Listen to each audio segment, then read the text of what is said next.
afternoon, everyone, and welcome to the lecture series meeting of the Jewish Genealogical Society of Montreal. This is a new experiment for us. We're doing a midday presentation, and we hope that wherever you are, you'll enjoy our presentation today.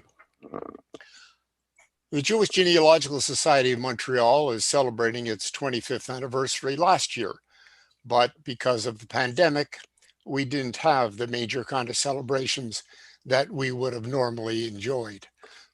Excuse me. So we'll be doing the after pandemic celebrations.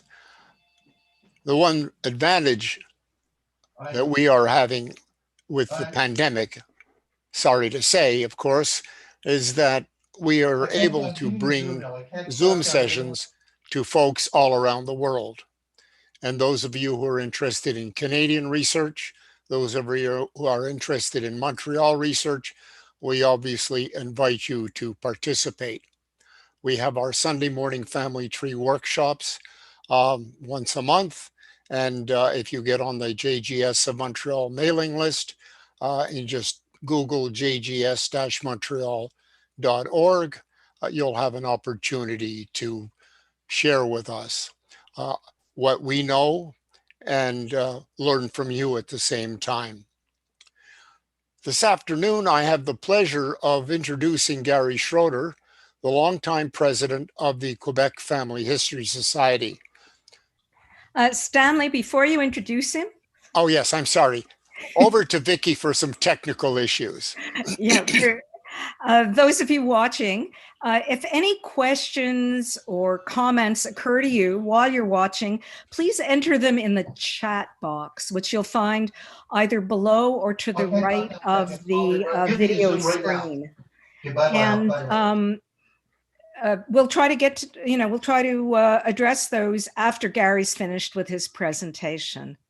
Okay, Stanley, back to you. Thank you. All of us who are genealogists have unique experiences meeting people under strange circumstances, beschert, often the right circumstances. And many years ago, when I was first starting, and I'm talking about the early 1990s, I was a frequent visitor to the Mormon Family History Center here in Montreal. And that was the opportunity to meet Gary. And so we go back a long time together. And over the years, we've also been doing a dog and pony show on various radio stations. And I like to say that Gary does the play-by-play and I do the color. And it's an opportunity for us to get somebody from the non-Jewish world looking at genealogy in a much wider scope than we normally would be exposed to. And I don't know what Gary's going to say. I don't know what he's going to talk about. I hope he'll be nice to us and hope he's nice to me. But I will leave it up to him to share some of his knowledge. And over to you, Gary. Thank you, Gary. Thank you very much for inviting me today. We're in an odd situation in the Quebec Family History Society. About 2 or 3 years ago, we have a brand new heritage center in St. Anne de Bellevue at Simon Fraser House, which was beautiful. It's a building which was built circa 1795. And if you just put Quebec Family History in Google, you see what our new heritage center looks like. So it's like a great place. And we were going great until March of 2020. And then the wheels fell off. We had our Heritage Center packed with people. We had visitors from the United States. We had visitors from Ontario. And all of a sudden, the rug fell out and we were stuck. And so luckily for us, we were able to adapt relatively quickly because in March of 2020, nobody knew what the hell Zoom was. Nobody. And so we started almost immediately for one of our members, and we tried it, that we did a series of Zoom events with speakers and all kinds of things. So that kept us alive, but we still have to raise $50,000 every year. And we get a little bit of money from governmental authorities, not very much. So we have to keep, I spend most of my time trying to raise money, trying to raise the $50,000 to make sure that we stay in existence. Because in our Heritage Center, members have access, and it is open for members, one or two at a time, not 25. Members have access to over 60 billion records now. That's a lot of records. So because it's called the Quebec Family History Society, that does not mean we're only interested in Quebec. The majority of our members who live in the Montreal area aren't even interested in Quebec. They're interested in England, Ireland, Scotland, Wales, Italy, Croatia, all kinds of other places. So please don't think of the Quebec Family History as only interested in Quebec. Yes, when the borders reopen sometime, hopefully this year, when we get our American friends to come up and visit us, they're the ones who are interested in Quebec. They're the ones who are interested. Most of them have French-Canadian ancestors. So it's a whole different kettle of fish about what type of members we have and what we're trying to do here. Now, years ago, this is the more, I'm going to give you some lessons, and I'm going to give us the Jewish genealogy some homework to do. Years ago, and that's where I met Stanley, there used to be the Mormon Family History Center was in NDG, and then it moved down to LaSalle, and that's where I used to meet him and other people from the Jewish Genealogical Society, and we would go there, and we said at the point, can we become a Mormon Family History Center? And people would say, oh, no, you can't do that. That's too long. You'll never do it, blah, blah, blah. And because there used to be a family history center located in the Beaconsfield Public Library, and they had it, but nobody used it. This was the time of microfilm. Remember microfilm? You'd have to get microfilm and send it back. And people said it's too complicated. And we had a person from the Church of Jesus Christ of Latter-day Saints. They said, oh, no, you'll never have access to it. It's too complicated. So about 5 or 6 years ago, we were getting fed up with this. So Doug Armstrong, who worked for most of his life at John Abbott College, and myself, and we called Salt Lake City to the Mormons in Salt Lake City and said, we would like to become a family history center. Within 60 seconds, this was done. So it took us, all those years were wasted because they'd started to digitize things. So within a couple of minutes, we were able to become a registered family history center. And that means since the Mormons are digitizing all their records, if you're sitting at home, you can only see certain records because you'll see a big key on it. That means you can't look at them at your house. But because we're a registered family history center, we can look at all this stuff in our library. Now, what I don't know, Stanley, is your members, do most of them use to go on family search? Are they doing it from home, or are they going to the Jewish Public Library or some other institution? Do you have the answer to that question? Well, for a while they were using the Jewish Public Library, but of course, Jewish Public Library is now also closed to visitors. So Yeah. but of course, the big problem that many people know, that the affiliate libraries don't have access to all the Mormon microfilms as digital images as well. Yeah. It's only So we have access to a lot of things which a person can't look at at home. So I'm hoping that when the Jewish Public Library reopens at some point, that you'll be able to gain access to the records that you can't use anymore. And so they keep on doing more and more things and more and more things. And I'm just reminding everybody, when the library opens, just remember to use the catalog, the library catalog of the Mormons, to see what they've done and whether it's publicly available. Because there was films which have been digitized, weren't digitized in February. Now I can look at them here in our library in April. So it's an ongoing process. So and everybody, we tell our members, I'm going to tell you what we tell our members, because they come in here, get your username and password for family search. Get your username and password, because they pick up here our ISPN number, but you have to have your own username and password. They don't give us a standard username and password. It's each individual person. So I just went through this last week. Someone didn't have their username or password for their own records, for their own sign-in. So we spent, let's call this person was brand new to computers. So we took about 4 hours to make sure they had their username and password so they can get in to family search, the library catalog, and the other stuff. And once we got in, because it picks up from Salt Lake City our ISPN number, and then they were able to go in and look at all this wonderful stuff. Gary, let me just interject for people who are not aware that although most of the family history centers around the world are technically closed, most of them actually leave their Wi-Fi on and people go to their parking lots, even stand outside a building and tap into their system. And I know that many people have been getting access, even though the centers have been closed.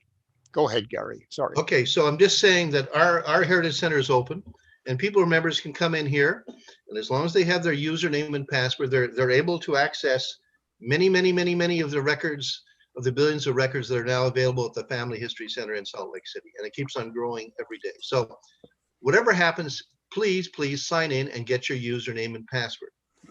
The other thing that people should do, if they haven't done already, we occasionally came across this recently in a Zoom event. For heaven's sakes, get your DNA done. Get your DNA done. We had someone who's a DNA denier, and she said, "I don't believe in that stuff." Well, maybe you don't believe in the Tooth Fairy or Santa Claus or Father Christmas or the or Bugs Bunny, but get your DNA done by a company. So I always say, get your DNA done, first of all, by Ancestry, because it's the biggest amount of people who have done their DNA with Ancestry. There's the biggest amount of family trees on Ancestry. And we had a lecture by Leslie Anderson yesterday, a Zoom lesson. Stanley, you might want to get her to speak to your group. I'm sure she will. And I'll give you her phone number off the air. And we spend most of the time talking about DNA, because most of our members, and I'm sure most of your members, are not really using properly the DNA material that's available. So don't be a DNA denier. It's going to help you. Even if, I mean, and I say to people, especially in the Jewish community, which is a much smaller community, I'm looking all over the world, expanding everything. It's a relatively small group of people, relatively, and you don't know somebody who might have immigrated from Poland in 1888, ended up in Indiana or in Idaho. So the more connections you get, the more people you find who are related to you. That's the whole fun of this place. So get an Ancestry DNA test done. They have sales on, and you can do all kinds of things with it. So please, at least get a DNA test done by Ancestry. I'm not familiar with how much MyHeritage has a lot of European trees on. Does your group use MyHeritage a lot, Stanley? Yeah. Yeah. So, but at least get one. Try do Ancestry. That's the biggest one in the world at the moment. So get it done, so you can find people who are going to be related to you. The thing I use Ancestry for, I've done research every day for 32 years now, and I'm still only 34 years old, Stanley. So I was started at the age of 2. Is I'm finding more pictures and things. There's people putting on new pictures. I know more about the genealogy, where they come from, and I have their dates of birth. But I found last year, I would say at least 1,000 new pictures of my relatives in England, in the United States, all over the world. So you never know. So please get your Ancestry DNA done. And if you can afford it, get another company. Yes, Stanley, I see. Yeah, Gary, I was just going to say that one of the features of Ancestry is you're able to take the Ancestry results and upload them to GEDmatch. And GEDmatch, of course, has data from family tree DNA and I don't think from 23andMe, but from MyHeritage. So that gives you an opportunity to get a wider source of potential contacts through GEDmatch. Go ahead, Gary. To expand on that, Stanley, you can take your Ancestry results and upload them to Family Tree DNA and to MyHeritage DNA, yep. and they will match you with people in their databases directly as well, even if they haven't transferred their stuff to their data to. Another thing that all your members should do is sign up. It's free, and you can sign up from home to the Grande Bibliothèque downtown in Montreal. Sign up. Doesn't cost you a cent. They have numerous projects to digitize records and all kinds of things, and they've done a lot of work on digitizing the French newspapers. And if your ancestors, I don't care whether you're Jewish or Christian or a Buddhist, if your ancestors hit the news in some small way, you might end up finding them even in the newspapers that have been digitized, which are primarily French.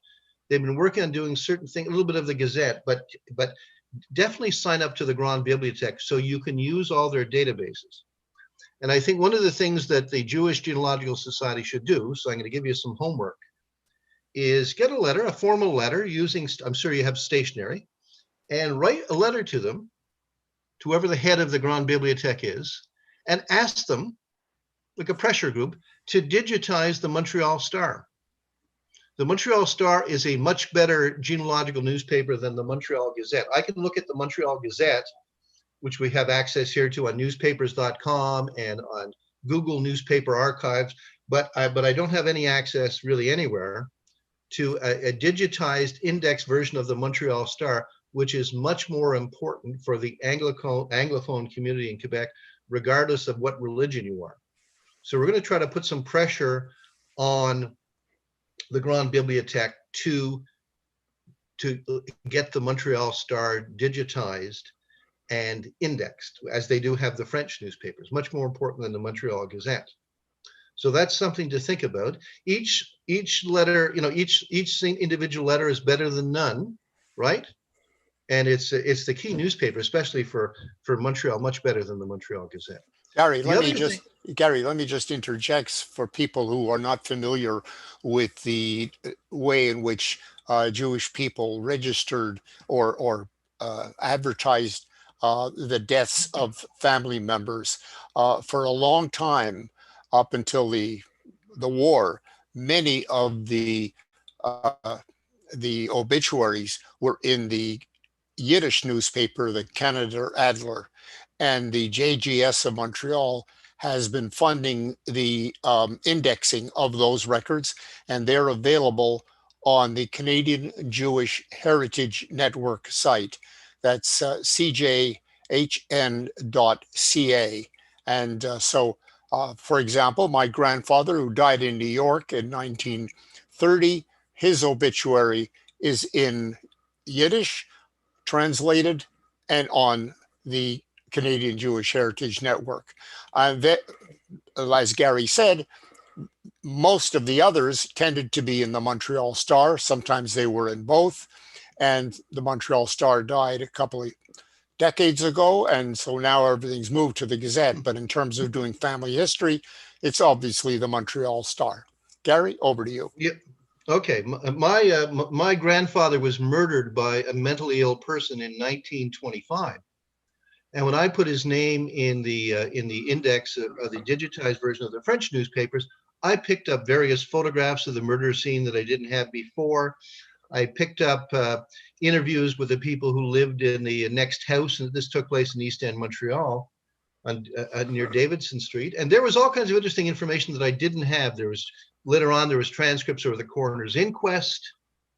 And just like OJ, the murderer got off because his family, who were witnesses, including my father, were too young, and his wife didn't testify against him. And so he got off, and he said, this was a German guy, and he tried to attack me, so I had to defend myself, so I shot him. But in reality, he was a mentally ill person who was drunk at the time. But there was no witnesses, so like O.J. Simpson, this guy got off. And I found this out much later in life, and I wouldn't have killed him, but I would have done something if I'd caught him. He was already dead by then. And this was the big secret in the family, that this person was murdered. I remember as a kid sitting on this guy's lap. And when he was carted off to jail, there was a front page in one of the newspapers, and he said I'll say it in English. He said he won't be at work on Monday because he was in jail, and he had 10 children.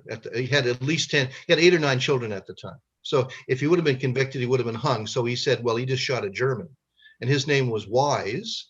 But actually, that was he was actually from Germany too. His name was Wies, but he changed his name to Wise. So it was like he said he was a good Anglophone born in Britain. So that was the big secret of my family. I found that out through genealogy. So make sure, look at local newspapers, put some pressure. Let's see if we can get the Montreal Star opened up. There's various we have access to newspapers.com in our Heritage Center. I don't know about when they reopen the Jewish Public Library, Stanley, they have access to newspapers.com and some of the other newspapers. They have members of the Jewish Public Library have access to the Montreal Gazette. Okay, what about newspapers.com? databases? No. Not newspapers.com, but now that Ancestry is online, during COVID, members can access the online version through the Jewish Public Library. Okay. So I'm a member I don't of know how much longer Ancestry. that will be in effect, but I'm a member of Ancestry's advisory board, so I get all this stuff for free, you see. So I'm lucky to help out Ancestry. So definitely, and look to see what else. And the French word for digitized is numériser. So just look, that means digitized. So there's a lot of stuff that might help you, which is on the website of the Grande Bibliothèque, which even our members don't use as much as they should. Many of our members don't belong to the Grande Bibliothèque. Join, it's free. It can't hurt. Now, one of the things that's one of the things that's just been made available online for free, if you're a member of the Grande Bibliothèque, and all citizens of Quebec, you can become a member of the Grande Bibliothèque for free, is the Parshmi Notarial database, which is an index to all notarial records in Quebec from 1801 backwards to the 17th century. And before they made it available online, just put Parshmi in the digitized part, and you'll come up right away, and you'll get a short summary of what the notarial record is, the name of the notary, and once you know that, if you say you have some French Canadian ancestors, or maybe like the Hart family who were in Montreal before in Quebec, they lived in Three Rivers most of the time before 1801, or the Joseph family, you can pick up people, you'll find out all the index to all notarial records before 1801. And you'd be surprised, I think there's around, don't quote me on this, 290 entries for the Molson family, all kinds of interesting things. And once you know the name of the notary and the number, because it's right on the index, you can order the documents from the Quebec Archive National de Quebec, which are partially closed at the moment. Stanley? Yeah, I was just going to say that the Bibliothèque du Québec, or the Quebec National Archives, that's where you get that information. They are digitizing the civil records. Yeah, I'm going to get to that in a couple of minutes. Okay, but I just want to emphasize something that, they may be available on Ancestry, but these new digitized versions are outstanding. Yeah. So think about that. So it's not going to help you unless you're in Quebec only after 1801, but for before, it's a gold mine. And once you know the name of the notary and the date of the document, you can always order for the price of photocopies from the Quebec National Archives when they get back to normal. When they get back to normal after the COVID dissipates or goes away, or more and more people are vaccinated. Right now, it's a mess. We all know it's a mess. So don't expect if you write to the Quebec National Archives next week, you're going to get a quick answer. Probably you're not, because the main branch in Quebec City is closed entirely because of the cases in Quebec City, particularly that stupid gym owner in Quebec City. So just think about that. Now, the Quebec National Archives, as Stanley mentioned a minute or two ago, has a project. What they're doing is they're taking the government copy of the church synagogue records, any records they had of the, birth, baptism, marriages, and burials, et cetera, and what they're doing is they're digitizing them all. They're digitizing fresh. Because when you look at Ancestry, you're looking at registers that were microfilmed in the early 1940s, which Ancestry got from the Drouin Institute, commonly known now as Genealogy Quebec. That's where this stuff was done a long, long time ago. I'm going to give you an example. One of our members had a marriage, because we have the official governmental index to marriages for non-Catholics in Quebec City from 1760 to 1875. And in there, about 1855, there was a marriage, and I'll pretend it was on folio page 55, St. Andrew's Presbyterian Church. That's not the church, but I'll give it, okay, just pretend, folio 55. So I go to Ancestry, and I want to get a good copy of this marriage certificate. St. Andrew's Church, pretend it's 1855, folio page 55. So I go into the church registers on Ancestry. What do I see? I see folio page 54.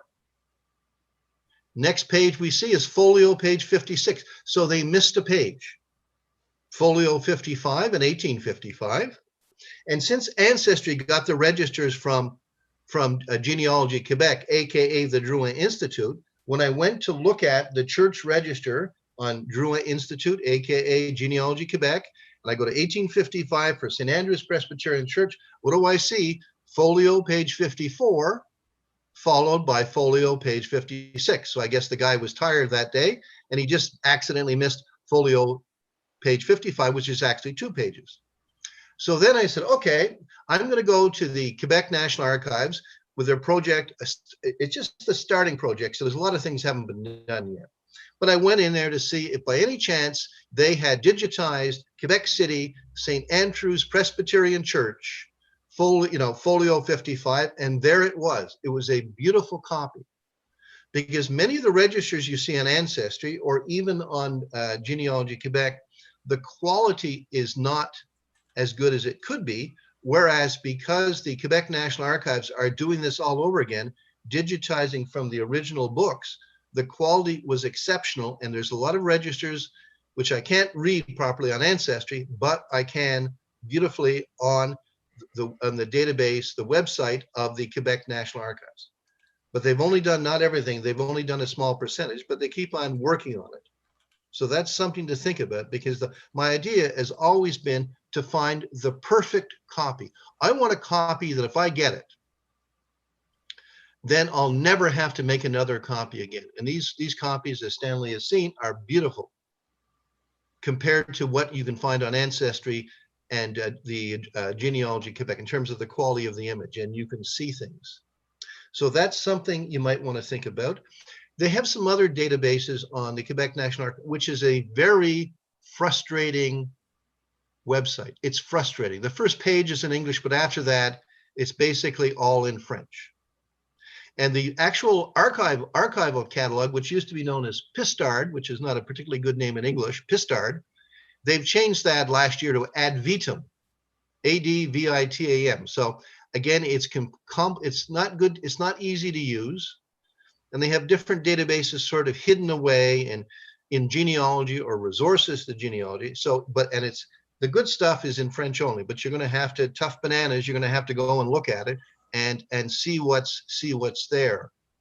And so, and one of the projects they have is a index to notarial records in Quebec. If you think about the hidden history of Jewish Quebec, whatever that means, it's going to be in notarial record, primarily notarial records, because that's the thing that most people use for property transactions, for wills. The overwhelming majority of people use notaries rather than lawyers for all kinds of reasons, including the fact it was much easier to use. It didn't have to be probated. And so use it for marriage contracts, you'd use all those kinds of things. So they have a project which is digitizing and using the indexes notarial records in Quebec, which is a separate project from Ancestry's project of indexing notarial records in Quebec. So 2 different things, both in their infancy. I'm trying to get Ancestry to change it because the most common name in Quebec is Tremblay. What's the most common Jewish surname? Cohen? I don't know what it is. What would it be, Stanley, do you think? Cohen. Cohen. Cohen So, and Goldberg, Schwartz. Yeah, so like 4 or 5 years ago, you could put in Goldberg and on Ancestry for the notarial database. And you could get all the Goldbergs from the earliest one to the, the latest one they had. And but now it's a hodgepodge. So even if I put in Tremblay, which is the most common French Canadian surname, and I put in 1890 to 1900, it doesn't come up 1890, then 1891. It's like as if they threw cards on a table. So I'm trying to get Ancestry to get them back where you could go in and get the records in strict alphabetical order or yearly order. Let's say you're looking 5 years ago, I could put in Goldberg and get an index from every will in England from 1858 to whenever they did it at that point, 1995. It would be from 1858, then 59, 60. Now it's like a hodgepodge of cards thrown on a table. So because some names are very common, and you see, even if you do 2 years, you see a sea of Tremblay things. And you don't know if a Tremblay is Jean-Francois Tremblay, so is it under Jean Tremblay or Francois Tremblay? Many French Canadians had 3 first names. Which one are they going to use? So it can get very complicated, but they're doing this. So there's 2 different notarial indexes, one on Ancestry and another one on the website of the Quebec National Archives. And don't forget, once you find a notarial record that relates to you, then you can always order it from the Quebec National Archives. You send an email and they'll tell you how much it's going to cost you, a couple of bucks at most, and then you can get these records. But again, the ones that are online now are just in its infancy. And I'm going to talk about in a minute or two about how you can get the real hidden history of the Jewish community in Montreal or in Quebec. And you can look at notarial records that you can't look at because you're not allowed to look at them. If I want to get a notarial record from 1940, unless I'm friends with a notary, I can't look at it. He can say, I'm sorry, you can't look at it. But I'm going to talk about this in a couple of seconds. So just you'll see about certain things that you have to do to uncover all these hidden records, which do exist and which are almost for free. Now, here's something that the Jewish community in Montreal should try to do. The former head, he's retired now, and I don't know as of today what is the status of the Montreal City Archives, because before COVID they were moving, they were doing some repairs on City Hall, Montreal City Hall downtown, and there was stuff moved. So I don't know what the status of it is at all, but I'm saying that we had, who was a very enlightened fellow, he's retired now, the former head of the City of Montreal Archives. I can't remember his name. I can see his face. He spoke at our last convention at McGill, which was in 1918. And they have tax records, two types, one by the owner of the property and a whole set of other tax records by the tenants, two separate ones, okay? And these start in 1849 and they go into well into the 70s when Mayor Jean Doré canceled them. Now, these things have been, my understanding, these things have been digitized. And I remember going down with Stanley once to the Montreal City Archives, and they were very hard to use because they're on microfilm. And they're almost impossible to use. You look for a street, you got to go through hours and hours. Now, my understanding is they've been digitized, but they're no good. Digitized is better than on microfilm, but until they're indexed, right? They're of little use. But if they were, let's pretend they were indexed. I don't care by ancestry or there's someone in the interested in the Jewish history of Montreal, has a bit of money, philanthropic organization, to actually get these things indexed since they've been digitized. That means that you'd be able to follow every person in the city of Montreal. This wouldn't include Westmount because that was a separate city, but city of Montreal from 1849 up to the 70s, you'd be able to follow them every year, find out where they were living, their occupation, who actually owned the property, how much rent did they pay. Just imagine how that would fill out the lives of all these people of the Jewish community in Montreal, from the poorest to the richest, because you have two ways of searching it: through owners of property, and there are poor people obviously not going to own a lot of property. You could follow who were the tenants, how much they paid. Like, for example, the places that when the Mordecai Ritzler's family came to Montreal, where did they live? How much rent did they pay? It's an added, and it's like a yearly census. And it's probably better than the censuses, because a lot of the censuses in Montreal, some of them are pretty crappy, you know? And there's going to be another fight. Stanley and I testified to try to get open years ago, the 1921 census. You know, we're stuck in 1921. When is 1931 going to come out? Remember, Stanley and I were testifying, and there was this guy who was there, and he said, I don't want my ancestors, I don't want anyone to look at my ancestors. They might not have been rich as everyone thinks they were. So who, you know, I remember this guy, Stanley. He's still around because I hear him on CGA radio all the time. Same guy. He's still trying to hide out how much money his ancestors made in 1921. Who gives a poop? So, in other words, we're gonna try, and I'm trying to get Ancestry to. These have been digitized, to index them. That means, and the former head of the Montreal, that means all this stuff would come up, because then you'd know when they came to Montreal, because they're going to show up in the tax records. You know, I don't know when my grandfather Richard Schroder came to Montreal. I can give you a rough idea. In 1912, because he got married in Montreal in 1913, but I don't know if he came in 1912 or 1911. I don't know where he lived. I have a rough idea using the city directories, but I have, you know what I mean? there would all be unveiled. You could follow everybody, you know. Gary, let me add that it will be much more accurate that way than what we are able to tap today using the Lovell's Montreal City Directory, which is available at the Bibliothèque Quebec, Yeah. but also searchable through stevemorse.org. So anybody who is interested in where somebody lived in Montreal, stevemorse.org, but it's under vital records, and scroll down to the bottom and you will see Montreal City directories. And you can search by address and you can search by name. Searching by address is important because many of the families live cheek by jowl with their relatives. And sometimes you may not be able to remember a family name and you'll see it next door or around the corner. Gary, over to you. Okay, so there's something to think about. They've been digitized. All we need is someone, and I'm trying to get Ancestry to do it, but everything is closed, so it's all screwed up. It's been digitized to index them so then everybody can use it. It would be great. I'd be able to find it where all my relatives lived every single year from when they got to Montreal. Mine came in my Irish relative came in 1846. So there's most of Montreal 1851 census doesn't exist. It disappeared 100 years ago.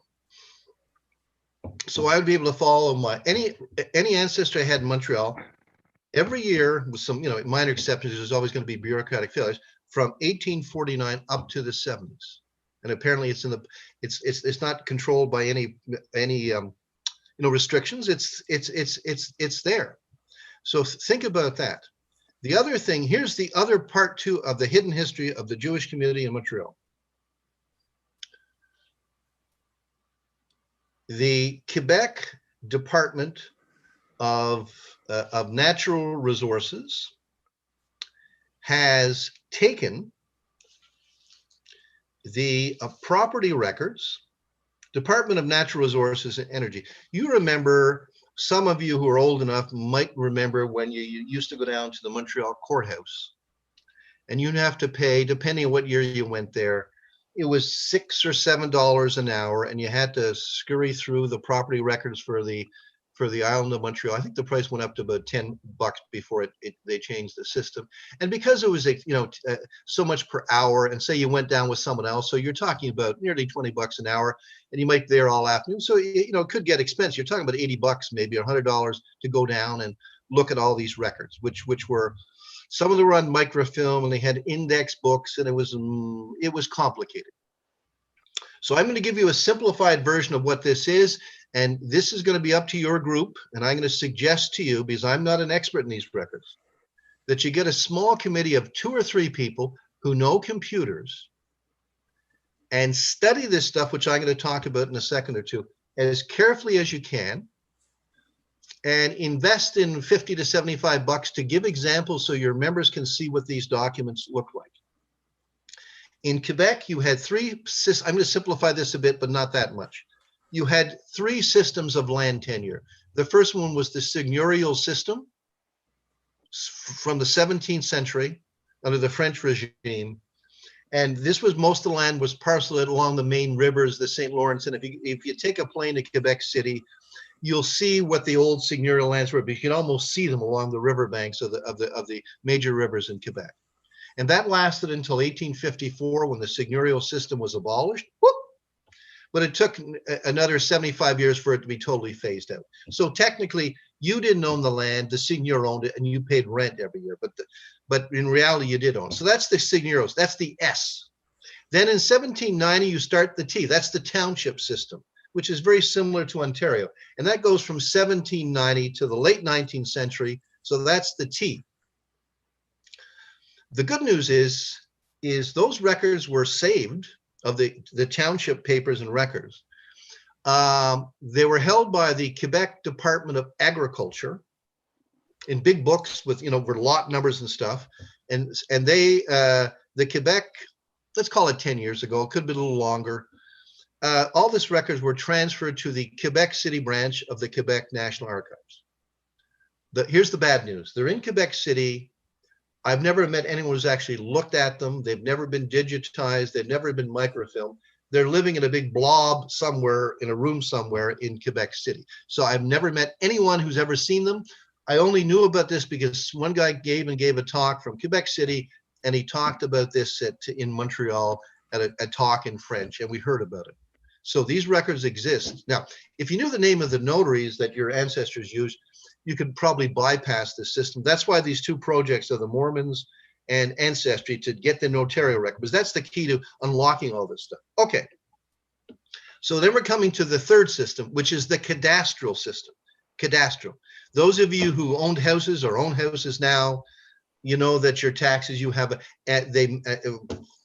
last 10, 15, that you all got a new cadastral number, a cadastral number. And that's how you search for property, by a cadastral number. And so what the Department of Natural Resources did is they digitized all this stuff. They digitized goes from late 19th century until now. And if I know the cadastral number of a house, I can trace, I haven't done it for a year or two, but I can trace the property, who owned the property, all the things that go with it, from now backwards in time to at least the beginning of the cadastral system in the late 19th century. So it's vital for your group to know how to use this en masse and not have just a group of people know this.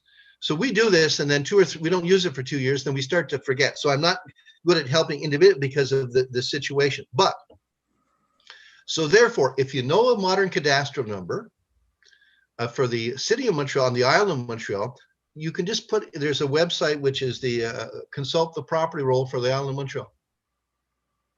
And once you get into the thing, it's in the first page is in English, but it goes into French. And you put in the name of the street. You put in the name of the street address. It's not indexed in any way, shape, or form by people. It's arranged by cadastral number. So I did this one yesterday, but just for fun.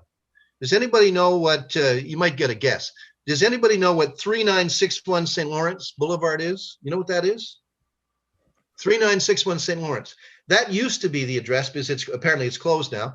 That was the address of Moishe's Steakhouse.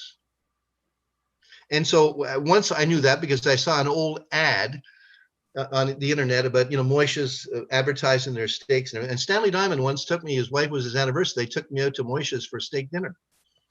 And there was so much food, and I had a big, huge steak, I couldn't eat it all. Plus all the stuff that when he said, oh, you got to try this. Stanley said, try this and try this. So I had so much food, I could hardly stand up.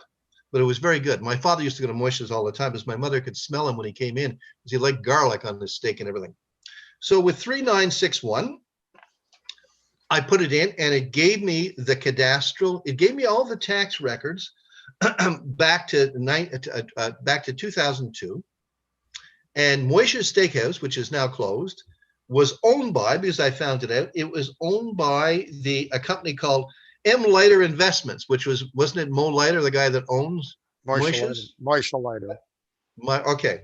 And so I went back a bit. In 2012, he had to pay $64,676.02 in taxes in 2012. But it did give me the cadastral number, which if I wanted to research the history of Moishe's and something, I could do it that way. Okay, so follow me. We're going to go to step 2 in a second. And it also told me that the building which Moishe's was in was built circa 1870. And it gave me, how big it was and how many floors it was, and and how, etc. And by 2021, it has a new name rather than M. Leiter Investments. Now it's called Steakhouse Iconic Incorporated. I don't know if it's still him or somebody else, but now it's called Immeuble Steakhouse Iconic Incorporated. You see? But this thing gives me, the property evaluation gives me the key thing, which is the cadastral number.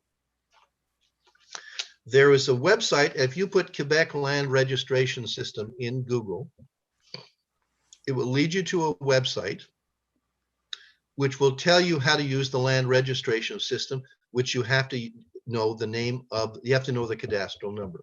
The actual website, because you're going to have, if you're going to do this, Stanley, you need somebody who understands French, because it's going to go into French rather quickly. But once I know the cadastral number, you can put it in, and then and it's going to ask you to check your computer to see if you got a modern computer. You don't have a computer from 1956. And if you have a modern computer, it's your normal business hours, so don't try to look at this at 12 midnight. And you'll get an index to all the property transactions for Moishes, 3961 St. Lawrence, from now backwards to, to the late 19th century. You know how much it costs to look at the index? $1. $1. And then you'll see the different transactions that involved around Moishes. And maybe you'll see something, it's all in French, but it might say testament, right? Which is a will, right? And if you want to look at that will, and let's say there's a will, a transaction changing some property ownership in 1960, you can't look at that notarial will from notary. They won't let you look at it. But once there was a property transaction relating to, and there was a will that changed the property ownership, they used to put in the whole will, or at the minimum, a shortened version of the will, right in the legal documents. And all these documents are available for $1 each. Doesn't matter if it's 20 pages or 1 page. So when I lived in Crawford Park in Verdun, I did my neighbors. So I knew that my neighbor across the street had a $250,000 mortgage from the Hong Kong bank. I knew that my neighbor across the street, who was a nurse, she was divorced in Moncton, New Brunswick, because in the property records, she wanted to indicate, since she had been married and divorced, that the house belonged to her and did not belong to her rat-faced ex-husband. So I knew more about my neighbors than they ever thought I did. And by going farther back in time, I would see the wills of my neighbors, which I couldn't look at real life because they were too modern. I got the will of my aunt who lived up the street from me, so we never saw what her will was, but I know what it was because I looked at the transition of the property. Occasionally they'd be looking for, get a bit complicated, and they'd be looking for heirs. So there would be a legal document within these references looking for, these are the potential heirs of the people who own this property. And so, and each record, as I said before, is only $1 each. Doesn't matter if it's 10 pages or 50 pages. So you could take an iconic place like Moishes, or some other iconic buildings, or something that's interesting to the Jewish community, and do the research on it as examples of what you can find. Now, if I knew the cadastral number of what is now, or used to be, Moishes in 1920, I could put in that old number and I get the same thing, but I don't know what the cadastral number is. So therefore, you should be inquiring at the Jewish Public Library. Do they have any cadastral maps, say for the island of Montreal? There's a lot published. Do they have any that would give you the cadastral number? Now, remember we talked about these records of the tax records? Well, the tax records lists, certainly from the end of the 19th century, they give you the cadastral number because it's on those records, whether you're a renter or the owner your owner of the duplex. So then you have the cadastral number, and then you could go on directly to that number and go backwards or forwards. And there's various other things you can do, but I'm just saying it's a key. So I was able to trace my house when I knew what I was doing, because I haven't done it for a couple of years now, back from 2015 backwards into the 17th century, when the land was owned by a seigneury. So it's the combination of these two types of records, the tax records, which will get everybody, right? Everybody from 1849. And the other thing is these cadastral records, which will certainly get, at the minimum, the property owners. And there might be in records where the person said, that my tenant was, things like that, or apprenticeship records, or certainly included in the if you think about it, in the property records, often property in Quebec was owned by the woman. So if the guy gets bankrupt, the Quebec government couldn't take it away from you. And there would be a document in these records that would have marriage contracts before they came to Canada. So I found some marriage contracts of people where the village they came from in Italy. There would be records of the village if they came from Poland or Romania or somewhere else, because they'd have to say in these documents when and where the couple got married. So it might be a big clue to help you. And I would say that even when I talked to the French Genealogical Society before COVID 2 years ago, I talked about this and they didn't know what the hell I was talking about, because they never use these records, and they do exist. It's a tiny group of people. Matter of fact, when Stanley and I went to the Montreal City Archives, talk about the tax records, we were trying to find out where the archives were, and they didn't know. And then Stanley said, I had an appointment with the archivist, and right behind where the security guard was standing, she came out. The security guard was 1 foot away from the door. He didn't know behind him was the Montreal City Archives. Unbelievable. There is there is two things which are very key to the Jewish community of Montreal about finding out how to use these things correctly. There is a gold mine just sitting there, and it's going to be either free or simply $1 a document to get the index at first. Then you pick the ones you like. And my suggestion, if you do this, your group does it, Stanley, pick some examples of what these documents look like. What does the will look like, or what does the marriage contract really look like? Okay, now I'm going to give you one thing before I shut up. There's another set of records we have here, and it's going to cost you under $25. If you got married, Stanley, did you get married in Montreal? Okay, so Stanley is going to probably have at least 2, if not 3 records of his marriage, assuming he was married. You were married, Stanley? Okay, he's pretty sure about that. He's a bit suspicious, but he thinks he was married. Okay, so you're going to have the record, a marriage certificate or the equivalent thereof from the synagogue, right? Then you're going to have the marriage registration form, which started in 26 and are open to the public to 1997. Do you have access to those, Stanley, at the Jewish Public Library? Yep. The marriage registration forms? Yep, they got them online. Yeah, they're online. We have access to them here on Genealogy Quebec. Yeah. And then there's the third document. Now, when you got married, you were so much in love. You're all at Twitter. You're floating on air. Did you have a marriage license? Do you remember? Did you have a marriage license? I don't remember. Okay, see, you were so much in love, Vicky, you didn't know. Okay, but there is another document, and we have the index, which we bought from the Société Généalogique de Québec, the Genealogical Society in Quebec City, for under $25. This was held by the Department of Justice. This is the index to marriage licenses in Quebec from 1869 to 1969. Don't ask me why it started in 1869, I don't know. And don't ask me why it closed in 1960, but it did. And this stuff was transferred to the Quebec City branch of the Quebec National Archives, and we bought the index. Now, when I looked at the index, the thing I found right away was that apparently almost no Catholics got a marriage license. The people who used this to get these marriage licenses were Protestants, non-Catholics, and people who were obviously Jewish.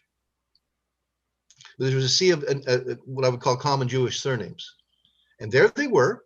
And you look up this index, which you can buy for under $25, and you look it up, and it tells you who got married and where, Montreal or other places, and it gives you a code number, a registration number.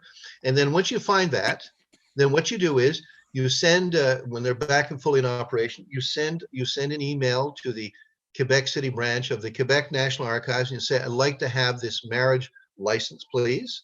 And for well under $1, they'll send you a copy of the marriage license, which contains different information from the marriage certificate from the synagogue, which contains different information from the statistical return of marriage or the marriage registration form. So you could have theoretically from 1926, 3 different documents, and from 1869, potentially 2 documents. And half my Protestant relatives, because I have half Catholic and half Protestant, half of the Protestant ones had a marriage license.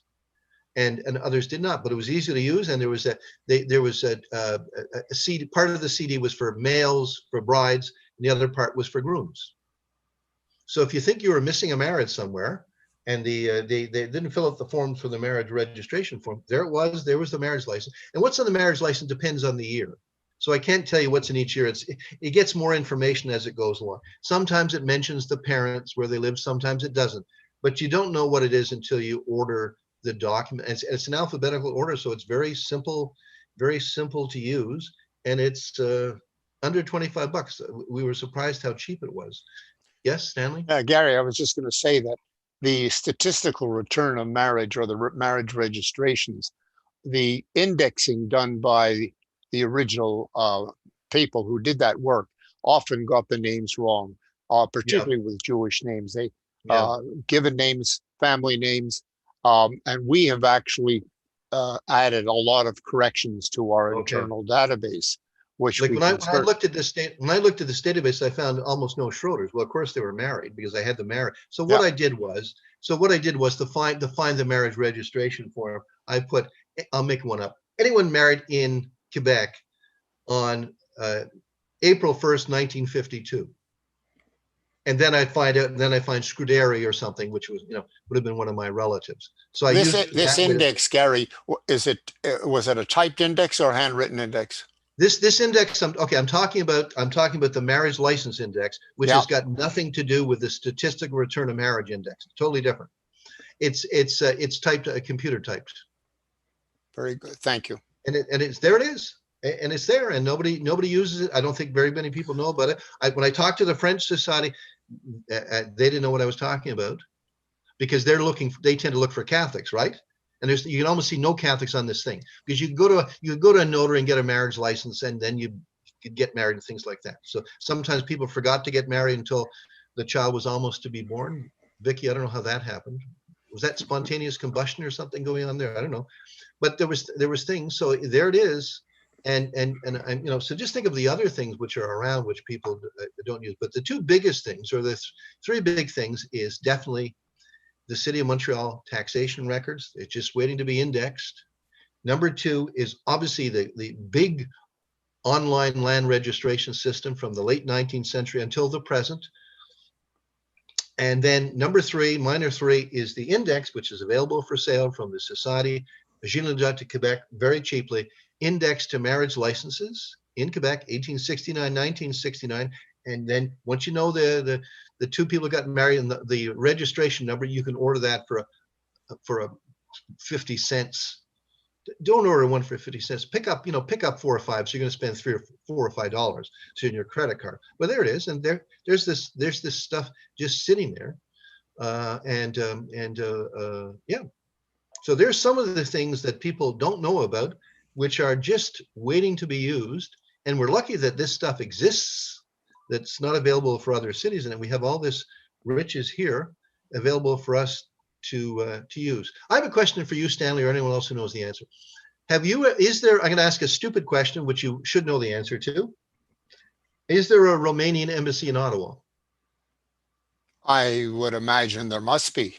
Yep. I'm just wondering if you've ever had any, because we have a member, and luckily for him, they weren't Jewish, but when their first child, Montreal, was baptized, the parents actually put where they're from, the village in Romania, actually put it on the baptismal certificate of their oldest son.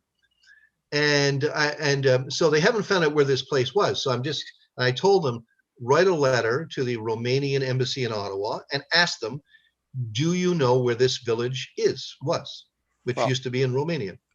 One of the things that we use, there's the Gazetteer on Jewish Gen, and there's also this treasure right here called Where Once We Walked, which has every little shtetl where Jewish families lived in Eastern Europe.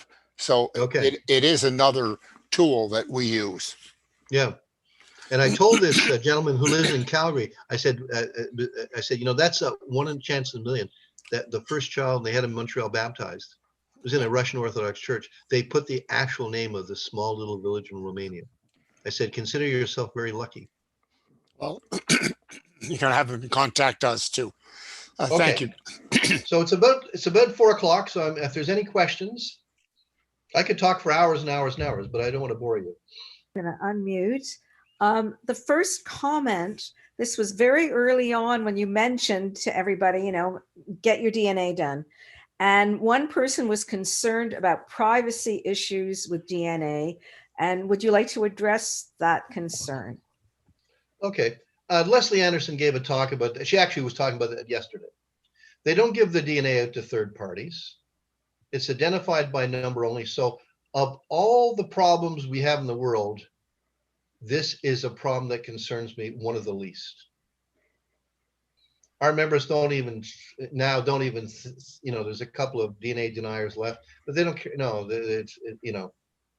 we don't consider this a problem. Yeah, and some people actually do their DNA anonymously, so that there is no paper trail whatsoever. So there's a lot of, I'd like to pick up on this whole subject of DNA.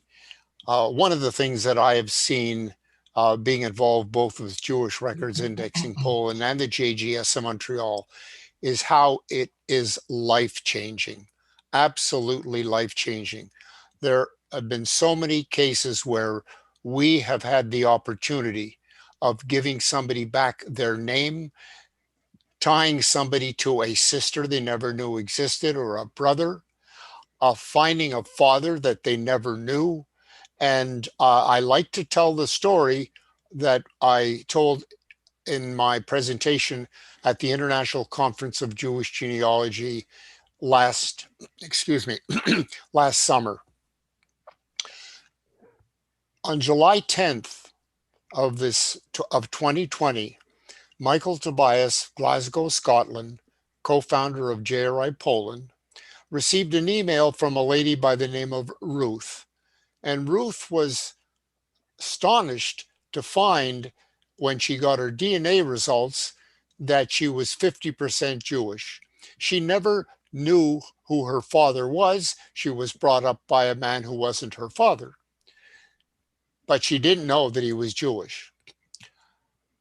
In the next 3 weeks, Michael Tobias found 4 half-siblings for Ruth, all born to different mothers. All born to different mothers.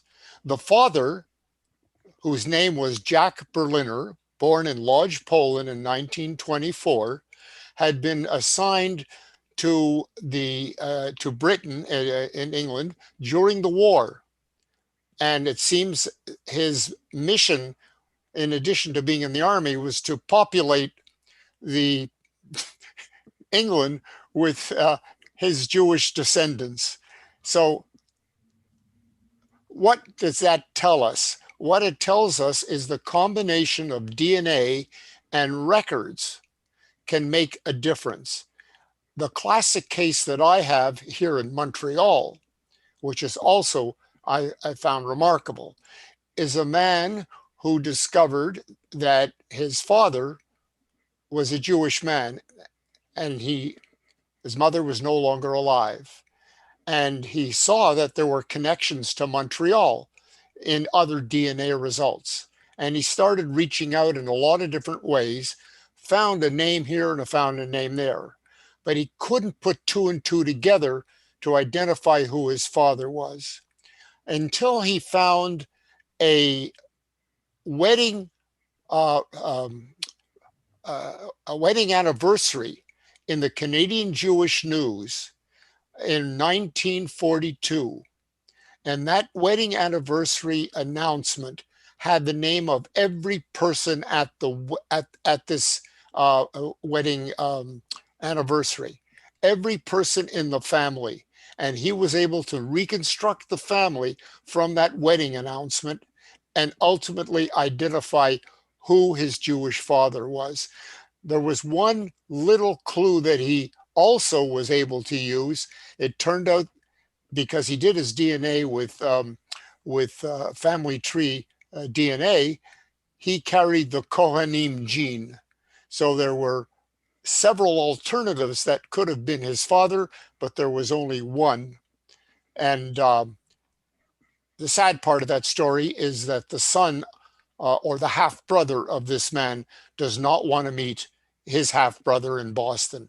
But the fact remains, the combination of DNA and good record keeping, and certainly when it comes to good record keeping, and that's what I think you've told us today, Gary, Quebec has the best records of them all, really has the best records of them all, because there are so many different ways to get basic information here in Quebec that's not available in other jurisdictions in North America because of the French system combined with part of the British system as well. So just wanted to talk about that as far as DNA. Is there anything else you want to add about DNA, Gary? Just to say, even in our own society, a couple of months ago, after Christmas, a guy joined, innocent, didn't know anything. We convinced him to get his ancestry DNA done. He didn't know who his real father was. And there was a big hit, on DNA, right? And there was his family. And with a bit of help from some of us, this doesn't happen very often, so don't get your hopes up. But in a day, we're back 500 years.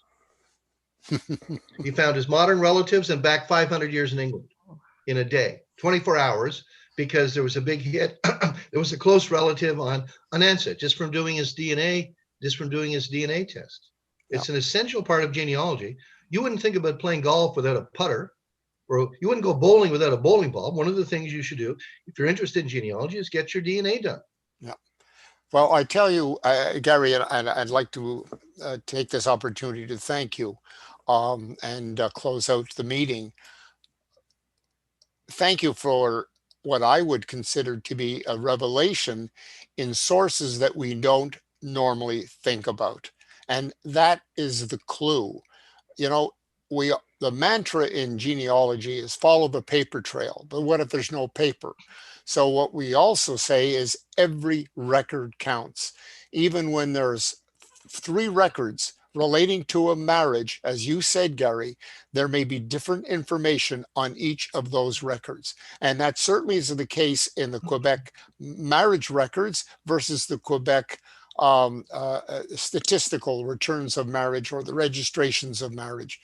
So that is the lesson I think that you conveyed to us today, and for which I'd like to thank you. And we will be sending you a honorarium and appreciation of your help today. Thank you, Gary, and we'll see you all again soon. And you're looking very well, Stanley. You're looking younger than 20 years ago. I don't know what you've done. Must be using Botox or something. And I'll be in contact with you. But Stanley's going to talk to our group next month. Okay. Thank you for inviting me, folks. And I hope I get your genealogical motors revved up. All kinds of stuff out there. Thank you, Stanley, Gary. get your committee to look up the land register. Know how the land registration system works. All right. Okay. Vicki, you can close us out. Oh, well, there's nothing. I think it's actually Marilyn that closes us out. Have you done that, Marilyn? Are we no longer recording? So I will say goodbye to everybody and see you soon.